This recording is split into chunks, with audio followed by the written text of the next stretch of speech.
நண்பர்கள் அனைவருக்கும் வணக்கம். குட் பேட் அக்லி இந்த படத்தோட ரிவ்யூ பத்தி தான் இந்த வீடியோல பார்க்க போறோம். குட் பேட் அக்லி ரொம்பவே எதிர்பார்க்கப்பட்ட ஒரு திரைப்படம் அப்படின்னு சொல்லலாம். ஏன்னா அஜித் அவர்களோட கேரியர்ல மங்காத்தாவுக்கு அப்புறம் நெகட்டிவ் ஷேட்ல இந்த படத்துல நடிக்க போறாரு அப்படின்னு சொல்லிட்டு அனௌன்ஸ்மெண்ட் வந்ததுல இருந்து மிகப்பெரிய எதிர்பார்ப்பு இந்த படத்துக்கு இருந்துச்சு. அதனாலேயே ரசிகர்கள்லாம் ரொம்ப ஆவலோட எதிர்பார்த்தாங்க. இன்னைக்கு இந்த படம் உலகம் முழுவதும் ரிலீஸ் ஆயிருக்கு. இந்த படத்தோட கதை என்ன? கேங்ஸ்டரா இருக்கிற அஜித் தன்னோட குடும்பத்துக்காக அந்த கேங்ஸ்டர் தொழிலை விட்டுட்டு போலீஸ்ல போயிட்டு சரணடைஞ்சிடுறாரு. தன்னோட மகனுக்காக 18 வருஷம் கழிச்சு தன்னோட மகனை பாக்குறேன் அப்படின்ற மாதிரி உறுதி கொடுக்குறாரு. ஆனா மகன் கிட்ட தான் ஒரு பிசினஸ் மேன் அப்படின்ற மாதிரி சொல்லி வச்சிருக்கிறாரு. அந்த 18வது பிறந்த நாளைக்கு முன்னாடியே மகனை பார்க்க வர்றாரு. ஆனா துரதிருஷ்டவசமா மகன் ஜெயிலுக்கு போயிடுறாரு ஒரு பிரச்சனைனால. ஸோ மகன் அந்த பிரச்சனையிலேருந்து மீட்டாரா, அவங்க குடும்பம் என்ன ஆணுச்சு, ஒன்னா சேர்ந்தாங்களா அப்படின்றது தான் இந்த படத்தோட மீதி கதை. ஸோ இது ஒரு வழக்கமான கதை தான். அதில் பெருசா புதுசா ஒரு அப்படியே தமிழ் சினிமாவையே பிரட்டி போடுற கதை அப்படின்ற மாதிரிலாம் இல்லை. அவரும் அப்படி சொல்லலை. இது யூஸ்வல் கதை தான், ரொம்ப லாஜிக்லாம் பார்க்காதீங்க அப்படின்ற மாதிரி ஆதிக் ரவிச்சந்திரன் முன்னாடியே சொல்லிட்டாரு. ஸோ ரொம்ப லெஸ் எக்ஸ்பெக்டேஷனோட தான் படத்துக்கு போனேன். ஸோ இந்த படத்துல பாசிட்டிவ் என்ன? பாசிட்டிவ், மெயின் பாசிட்டிவ் எல்லா பெரிய படங்கள்லையும், பெரிய நடிகர் படங்கள்லையும் மெயின் பாசிட்டிவ் அந்த ஹீரோவா தான் இருப்பாரு. இந்த படத்துல ஆப்வியஸ்லி அஜித் தான் பெரிய பாசிட்டிவ். அதாவது ஃபர்ஸ்ட் ஓப்பனிங் இன்ட்ரோ சீன்ல ஒரு ஒயிட் கோட் போட்டுட்டு நடந்து வர்றாரு. அந்த சீனே செம கூஸ்பம் மூமெண்டா இருக்குன்னு சொல்லலாம். சாதாரணமா நடந்து வர்றாரு. எல்லா படங்களையும் அவர் கோட் போட்டு நடந்து வந்துட்டு தான் இருக்காரு. ஆனா ஒவ்வொரு படங்களையும் பார்க்கும்போது அது ஒரு புதுசா தெரியுது. இந்த படத்துல எல்லா படங்களையும் விட ரொம்பவே புதுசா தெரியுது. அந்த அளவுக்கு பிஜிஎம் தூக்கி கொடுக்குது. ஜிவி பிரகாஷ்குமார் சூப்பரா பண்ணியிருக்காரு. ஸோ அதுக்கப்புறம் ஃபர்ஸ்ட் ஹாஃப் முடிகிறதுக்கு முன்னாடி ஒரு 20 நிமிஷம் அப்படியே சூப்பரான பெர்ஃபார்மன்ஸ் பண்ணியிருக்காரு அஜித். அர்ஜுன் தாஸ் அப்பதான் வில்லனா இன்ட்ரோடியூஸ் பண்றாங்க. அப்போ அதுலேருந்து ஒரு 20 மினிட்ஸ் சூப்பரா பெர்ஃபார்ம் பண்ணியிருக்காரு. அதுலேயும் ஈகோ இல்லாம விஜய் அவர்களோட டைலாக் நண்பா ஐ எம் வெயிட்டிங் அப்படின்னு சொல்ற அந்த ஒரு கூஸ் மூமெண்ட்ல தியேட்டரே விசில் பறந்துச்சு அப்படின்னு சொல்லலாம். ஸோ அந்த ஒரு ஈகோ இல்லாம அதை சொன்னதுக்கே பாராட்டலாம். அதுக்கப்புறம் செகண்ட் ஹாஃப்ல ஒரு லாஸ்ட் ஒரு 20 மினிட்ஸ் அப்படி சூப்பரா பெர்ஃபார்ம் பண்ணியிருக்காரு அஜித் அப்படின்னு சொல்லலாம். ஒட்டு மொத்தமா இந்த படத்தை முடிஞ்ச அளவுக்கு தன்னோட பெர்ஃபார்மன்ஸ் மூலமா தூக்கி நிறுத்த பாடுபட்டு இருக்காரு. அதுக்கப்புறம் யார் பாசிட்டிவ்? த்ரிஷாவுக்கு ஒரு நல்ல கேரக்டர் அப்படின்னு சொல்லலாம். ஏன்னா ஒரு போற ஹீரோயின் அப்படின்ற மாதிரி கிடையாது. இந்த படத்துல ஒரு மெயின் ரோல். ஸோ கதையை நகர்த்துறதுல ஒரு மெயின் ரோல் அவங்களுக்கு இருக்கு. ஸோ அந்த ரோலை சூப்பராகவே பண்ணியிருக்காங்க. அஜித் அவர்களோட அந்த ரொமான்ஸா சில சீன்ஸ் வருது, அதுலயும் சூப்பரா பண்ணியிருக்காங்க. ஸோ அவங்களுக்கு இடையில இருக்கிற அந்த கியூட்டான மூமெண்ட்ஸ் அதுலயும் நல்லா இருக்கு. அவங்களுக்கு இடையிலான அந்த கோபமான மூமெண்ட்ஸ்லயும் சூப்பரா பண்ணியிருக்காங்கன்னு சொல்லணும். ஸோ அதுக்கப்புறம் யாரு positive? Arjun Das. So villain அவர் ஒரு நல்ல பாசிட்டிவ்னு சொல்லலாம். ரொம்ப பெரிய பாசிட்டிவ் அப்படின்னு சொல்ல முடியாது, ரொம்ப மைனஸ் அப்படின்ற மாதிரி சொல்ல முடியாது. ஒரு குட் பர்ஃபார்மன்ஸ், ஒரு ஆவரேஜா அவர் நல்லா பர்ஃபார்ம் பண்ணியிருக்காரு. அதே மாதிரி இந்த படத்துலையும் நல்லா பர்ஃபார்ம் பண்ணியிருக்காரு. அதுலயும் அவரோட கேரக்டர்ல ஒரு சின்ன ட்விஸ்ட் இருக்கு, அதை நீங்க படத்தை பாருங்க தெரிஞ்சுக்கங்க. ஸோ ரொம்ப சூப்பராகவே பர்ஃபார்ம் பண்ணியிருக்காருன்னு சொல்லலாம். ஸோ அதுக்கப்புறம் பிரியா பிரகாஷ் வாரியர், பிரபு, எடின் கிங்ஸ்லி, யோகி பாபு, இந்த மாதிரி நிறைய பேர் வராங்க, சுனில், இந்த மாதிரி நிறைய பேர் வராங்க. அவங்க எல்லாருமே அவங்களுக்கு கொடுக்கப்பட்ட கேரக்டரை ஓரளவு பண்ணியிருக்கிறாங்க அப்படின்ற மாதிரி சொல்லலாம். வேற என்ன பாசிட்டிவ்? இன்னொரு மெயின் பாசிட்டிவ் ஜிவி பிரகாஷ் அவர்களோட மியூசிக். ஸோ இந்த படத்தை ரொம்ப சில இடங்கள் லேகா போகும்போதெல்லாம் அந்த மியூசிக் அப்படியே தூக்கி நிறுத்துது அப்படின்னு சொல்லலாம். அஜித் அவர்களை அப்படியே காமிச்சு அந்த பிஜிஎம் போட்டு அப்படியே தூக்கி நிறுத்துது. எப்படி ஜெயிலர் படத்துல அந்த ஒரு பிஜிஎம் ஓரளவு தூக்கி நிறுத்துச்சோ அந்த மாதிரி இந்த படத்துல பிஜிஎம் தூக்கி அப்படியே ஸ்கிரீன் பிளேய ஒரு உயரத்துக்கு வைக்கிது அப்படின்னு சொல்லலாம். பிஜிஎம்ல சூப்பரா பண்ணியிருக்காரு, மாஸ் பண்ணியிருக்காரு. பட் பாடல்கள்ல அந்த அளவுக்கு சாட்டிஸ்ஃபைடு இல்லை அப்படின்னு சொல்லலாம். அதாவது கூஸ்பம் மூமெண்ட்ஸா அப்படியே மியூசிக் அப்படியே ஒரு இறைச்சல் தான் அதிகமா இருக்கு. பாடல் வரிகள் ஒண்ணுமே சுத்தமா கேட்கல. இந்த ஆளுமா டோலுமாலையெல்லாம் கூட கொஞ்சம் வரிகள் கேட்கும், அது வைபா இருக்கும். இந்த படத்துல அப்படியே ஒரு மியூசிக் வைபுக்காக மட்டுமே பாடல்கள் எழுதப்பட்டிருக்கோம் அப்படின்ற மாதிரி தோணுது. வரிகள் சுத்தமா புரியல. எல்லாமே மியூசிக்கா அப்படியே இறைச்சலா கேட்குது, கொஞ்சம் தலைவலியாவே இருக்கு அப்படின்ற மாதிரி சொல்லலாம். அதுல கொஞ்சம் ஜிவி பிரகாஷ்குமார் டிசப்பாயின்மெண்ட் பண்ணிட்டாரு அப்படின்னு சொல்லலாம். அதுக்கப்புறம் சினிமாட்டோகிராஃபர் அபிநந்தன், அவர் அஜித்தை அப்படியே ரொம்ப அழகா காமிச்சிருக்காருன்னு சொல்லலாம். அதையும் யங்கா ஏஐல வர்ற அஜித், ஏஐ யூஸ் பண்ணியிருக்காங்க அப்படின்றது நல்லாவே தெரியுது. ஸோ அதுல வர்ற அஜித் ரொம்ப சார்மிங்கா சூப்பரா இருக்காரு. அதே மாதிரி அவர் ஓல்டு கெட்டப்லயும் ஒரு வயசான மாதிரியே தெரியல. ஸோ அதுலயும் ரொம்ப சூப்பரா அவரோட கேமரா சூப்பரா இருக்குன்னு சொல்லலாம். எடிட்டர் விஜய் வேலுக்குட்டி, அவருக்கு என்ன அந்த படம் கொடுக்கப்பட்டிருக்கோ அதை முடிஞ்ச அளவுக்கு தன்னால கிறிஸ்பா வந்து எடிட் பண்ணியிருக்காரு. ஸோ அஜித் அவர்களோட அந்த விண்டேஜ் மூமெண்ட்ஸ் நிறைய வந்து யூஸ் பண்ணியிருக்காங்க. விண்டேஜ் சாங்ஸ், விண்டேஜ் மூமெண்ட்ஸ், பழைய பாடல்கள் இந்த மாதிரி வந்து நிறைய யூஸ் பண்ணியிருக்காங்க. அதெல்லாம் சின்ன சின்ன கியூட்டான மூமெண்ட்டா கொஞ்சம் சூப்பராகவே இருக்குன்னு சொல்லலாம். இந்த படத்துல என்ன பிரச்சனை என்ன அப்படின்னு கேட்டா ஆதிக் ரவிச்சந்திரன் தான் சொல்லணும். ஏன்னா ஆதிக் ரவிச்சந்திரன் ஒரு ஃபேன் பாய், அஜித் அவர்களோட ஃபேன் பாய் அப்படின்றது முன்னாடியே எல்லாருக்கும் தெரியும். ஸோ அந்த ஃபேன் பாய் மூமெண்ட்ல அது அப்படியே வந்து அஜித் அவர்கள் அந்த ஒரு ஃபேன் பாயாவே பார்த்து லயிச்சு அதுக்காகவே சீன்ஸ் நிறைய எழுதிட்டாரோ அப்படிங்கிற மாதிரி தோணுது. பெரிய நடிகர்களை நோக்கி அந்த யங் டேரக்டர்ஸ் போகும்போது இந்த பிரச்சனை வந்து எல்லாருக்குமே வருது. அது லோகேஷ் கனகராஜுக்குமே வந்துச்சு, லியோ படத்துலையும் அந்த மாதிரி பிரச்சனைகள்லாம் இருந்துச்சு. அதே போலதான் இந்த படத்துலையும் பிரச்சனைகள் இருக்கு. ஸோ இந்த கதை வந்து ஒரு யூஸ்வலான கதை தான், கிட்டத்தட்ட ஒரு பாட்ஷா மாதிரியான கதை தான். இந்த கதையை வந்து அது பாட்ஷால வந்து என்ன ஒரு தூக்கி நிறுத்தும் அப்படின்னா ஸ்கிரீன் பிளே வந்து கிறிஸ்பா இருக்கும், ரைட்டிங் அந்த அளவுக்கு சூப்பரா இருக்கும். இந்த படத்துல அஜித் அவர்களுக்கு கதை நல்லா இருக்கு, ஆனா ஸ்கிரீன் பிளே வந்து அந்த அளவுக்கு சரியா இல்லை அப்படின்ற மாதிரி தான் தோணுது. ஸோ இது வந்து அஜித்துக்காக சீன்ஸா வந்து நிறைய வச்சிருக்கிறாங்க, பட் அது வந்து அந்த ஸ்கிரீன் பிளேவா அந்த கதையோட ஒட்டி போகுதா அப்படின்றதுதான் இங்க கேள்வி. அதுதான் இங்க ஒட்டலை, அதுதான் இங்க பிரச்சனையே.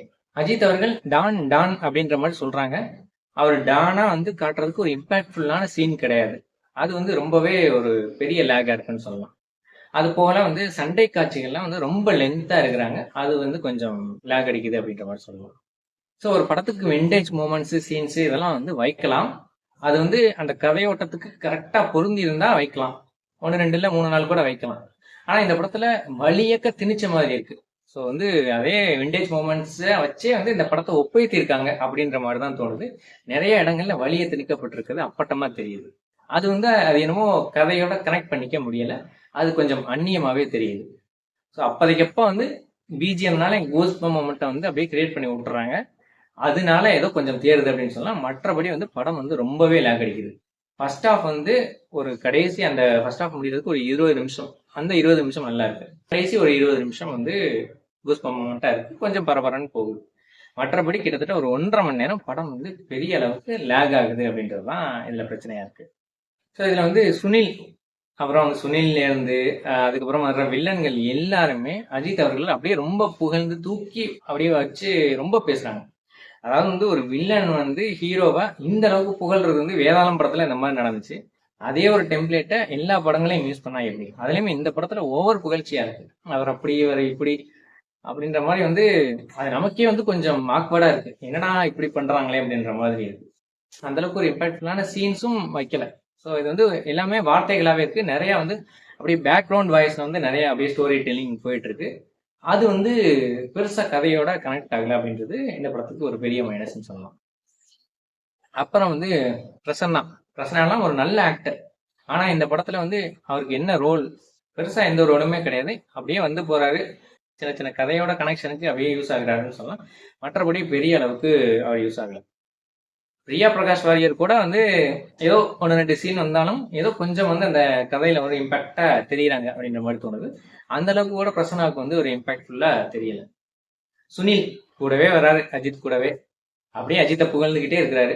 அந்த புகழ்ச்சி எதுக்குன்னே தெரியல, அந்த புகழ்ச்சியில ஒரு ஒரு அது சரியான காரணமே இல்லை அப்படின்ற மாதிரி தோணுது. அதுவுமே எல்லாமே இந்த புகழ்ச்சி எல்லாமே வந்து ரொம்பவே ஓவர் டோஸ் ஆயிடுச்சு. அந்த அதாவது அதிகமான தித்திப்பு வந்து தகட்டிடும்ல, அந்த மாதிரி தான் இருக்கு இந்த படத்துல அஜித்தை பத்தின ஓவர் புகழ்ச்சி. அப்புறம் யோகி பாபு, ரெடின் கிங்ஸ்லி இவங்கெல்லாம் வர்றாங்க, இவங்கெல்லாம் வந்து ஒரு காமெடியன் அப்படின்றதுக்காக வைக்கணும் அப்படின்றதுக்காக எக்ஸ்ட்ரா திணிக்கப்பட்ட ஒரு லக்கேஜ் அப்படின்ற மாதிரி தான் இருக்காங்க. மற்றபடி அவங்களுக்கான ஸ்டோரியில எந்த ஒரு மொமெண்ட்டுமே கிடையாது, சும்மா தான் வந்துட்டு போறாங்க அப்படின்னு சொல்லலாம். அஜித் அவர்களோட பையனா நடிச்சவர் வந்து ஓரளவு நல்ல பெர்ஃபார்மன்ஸ் கொடுத்துருக்காரு அப்படின்ற மாதிரி சொல்லலாம். பிரபு வந்து அப்படியே வந்து ஒரு அவரும் வந்து விண்டேஜ் மூமெண்ட்டுக்கு வந்து ஒரு சில டைலாக்ஸுக்காக பயன்படுத்தப்பட்டிருக்காரு அப்படின்னு தான் சொல்லலாம். மற்றபடி அவருக்குமே ஒரு பெரிய கேரக்டர் எதுவுமே கிடையாது. ஏன் வந்து இவ்வளவு நெகட்டிவா தோணுது அப்படின்னா, மார்க் ஆண்டனி அந்த படம் வந்து ஒரு ஃபேண்டசி மூவி. அந்த ஃபேண்டசி மூவில கற்பனைக்கு எட்டாத சில விஷயங்கள்லாம் நடக்கும். அது வந்து நமக்கு ஃபேண்டசி அப்படின்றதுனால மைண்ட் வந்து அதோட கனெக்ட் ஆயிரும்.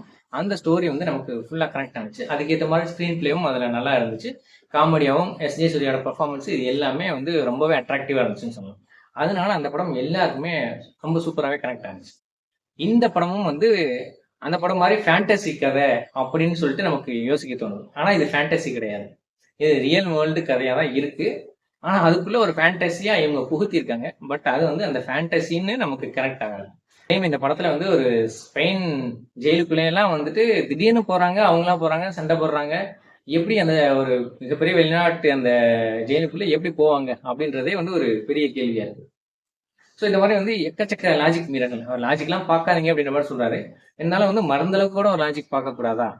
ஸோ அதையாவது பார்க்கணும்ல. கதையில வந்து ஏதாவது ஒரு சின்ன லாஜிக் இருந்தா தானே அந்த கதை வந்து மக்களோட கனெக்ட் ஆகும். ஸோ வந்து 1-2 நாளைக்கு வந்து அப்படியே வந்து ஃபேன்ஸ் எல்லாம் அப்படியே கூஸ் பம்ப் மூமெண்ட்ஸா வந்து பழைய சீன்ஸ் எல்லாம் பார்த்து கைதட்டி அப்படியே என்ஜாய் பண்றதுக்காக மட்டும்தான் திரைப்படமா? ஸோ இதுக்காக தான் அந்த 190 ரூபாய் கொடுத்து வேஸ்ட் பண்ணணுமா? ஒரு 190 ரூபாய் கொடுக்குறோம் அப்படின்னா அதுக்கு ஒருத்தா வந்து ஏதாவது செய்ய வேணாமா? ஸோ அப்படியே வந்து பழைய சீன்ஸ் எல்லாம் அப்படியே பழைய சீன்ஸ், பழைய அந்த விண்டேஜ் மூமெண்ட்ஸ் அதெல்லாம் பேசி அதுக்கு ஒரு பிஜிஎம் போட்டு அதை அப்படியே கொடுத்துட்டா ஒரு திரைப்படமா அது முழுமை பெற்றுமா? ஸோ இதெல்லாம் வந்து யோசிக்கணும். ஏன்னா இதுல வந்து நம்ம ஆதித்யரன் வந்து மிகப்பெரிய அளவுக்கு குறை சொல்ல முடியாது. ஏன்னா வந்து அவர் ஒரு ஃபேன் பாய் மூமெண்ட்டாவே அப்படியே வந்து அஜித் குமார் அவர்களை பார்த்துட்டாருன்றது நல்லாவே தெரியுது. அதனால வந்து ஒரு ஒரு ரசிப்பு தன்மையிலே பார்த்துட்டோம் அப்படின்னா அதுல வந்து நமக்கு குறைகள் தெரியாது. அந்த ஒரு பிரச்சனை தான் ஆதித்ய ரவிச்சந்திரன் இருக்கு. அவர் நடக்கிறாரு நடந்துகிட்டே இருக்கிறாரு. ஸோ நிறைய சீன்ஸ்ல அப்படியே போட்டு போட்டு நடந்துகிட்டே இருக்கிறாரு. அந்த மாதிரிதான் நிறைய மூமெண்ட்ஸ் இருக்கு. அதை அப்படியே பார்த்து பார்த்து இவர் வந்து கேமரால எடுத்து அதை பார்த்து ரசிச்சுக்கிட்டே இருந்திருக்கிறாரு அப்படின்ற மாதிரிதான் நமக்கு தோணுது. இதுவும் வந்து ரொம்ப மோசம் அப்படின்ற மாதிரி நம்ம சொல்லிட முடியாது. ஆனாலும் வந்து ரொம்ப சூப்பர் அப்படின்ற மாதிரி சொல்ல முடியாது. ஒரு ஆவரேஜ் வாட்ச். நமக்கு வந்து இந்த லெப்பர்ட் வந்து டிராகன் இந்த மாதிரியான படங்கள்லாம் பார்த்ததுக்கு அப்புறம் ஸ்கிரீன் பிளே ரைட்டிங்ல வந்து ரொம்ப சூப்பரா எழுதுறாங்களே யங் டேரக்டர்ஸ். இந்த மாதிரி வந்து ஏன் பெரிய நடிகர்களுக்கு எழுத மாட்டேங்கிறாங்க அப்படின்ற மாதிரி தோணுது. ஏன்னா பெரிய நடிகர்களுக்கு அந்த மாஸ் மூமெண்ட்டுக்காகவே வந்து கதைகளை எழுதணும். ஸோ அதனால இந்த மாதிரி சின்ன சின்ன கதைகள்லாம் அவர்களுக்கு செட் ஆகுது அப்படின்றது நம்மளால புரிஞ்சுக்க முடியுது. இருந்தாலும் அந்த மாஸ் மூமெண்ட்லயுமே வந்து கரெக்டான ஸ்கிரீன் பிளே வந்து பண்ணா ரொம்பவே மக்களை எங்கேஜிங்கா வச்சுக்கலாம். அந்த ஒரு எங்கேஜிங்கான ஸ்கிரீன் பிளே எழுதுறதுக்கு தவறிடுறாங்க இப்ப வர்ற யங் டேரக்டர்ஸ், முக்கியமா பெரிய நடிகர்களோட படத்துல.